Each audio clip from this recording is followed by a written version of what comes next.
देखियो ये टिफिन भर दो। भाभी जी, भंडारा बटी रहा है तो आप बैठ के ही खा लो ना। भैया क्या फायदा हुआ हमारा 1100 की पर्ची कटवाने का जब प्रसाद ही टाइम पे नहीं मिल रहा तो।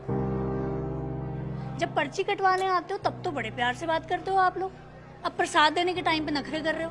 भाभी जी, मैं आपको मना नहीं कर रहा, एक बार भंडारा अच्छे से निपट जाए मैं खुद आपको घर पे दे जाऊंगा।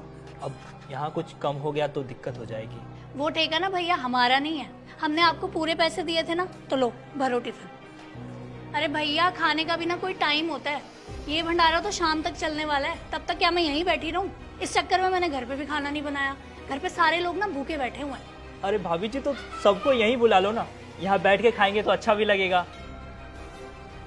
आपको लगता है हम इनके साथ बैठ के भंडारा खाएंगे? भैया आप ना रहने दो, नहीं देना प्रसाद ना तो कोई बात नहीं, आज के बाद ना आ मत जाना पर्ची कटवाने घर पे।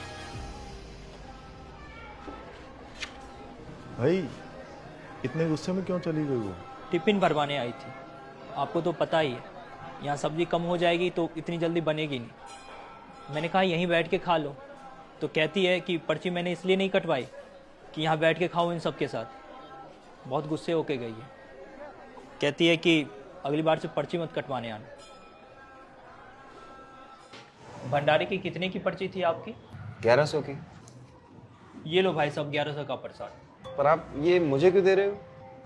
भाई साहब आपने 1100 की पर्ची कटाई है तो आपको ही दूंगा ना। पर मैंने तो पर्ची भंडारे के लिए कटवाई थी ताकि लोगों का भला हो सके।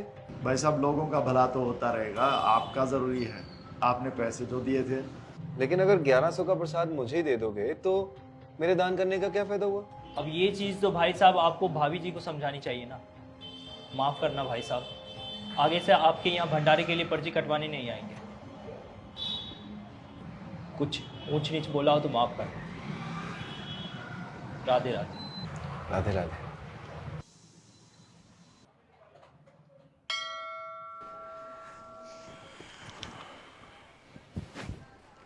हम यहाँ क्यों आए? तुझे पता है भंडारा क्यों लगाया जाता है? ताकि सब तरह के लोग यहाँ बैठ के इकट्ठे होकर खाना खा सकें। सुन, उस लड़की को देख, देख कितना खुश है। पता नहीं कितने दिनों बाद आज उसे ढंग का खाना मिला होगा। तुझे पता है भंडारे का असली मतलब क्या होता है?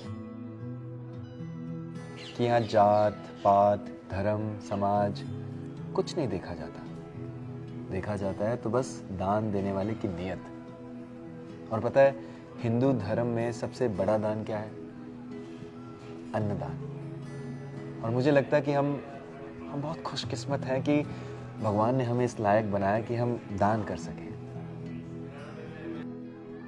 और अगर दान देके भी कोई इंसान ये जताए कि उसने दान किया है तो उस दान की कोई वैल्यू नहीं रह जाती है। तो इसलिए असली दान वही है जो ना बताया जाए ना जताया जाए। तुम गृहस्थ हो, तुम अपनी कमाई करते हो तो धाम आओ तीर्थ आओ, दो को पवा दो, लेकिन पाने की इच्छा मत रखो।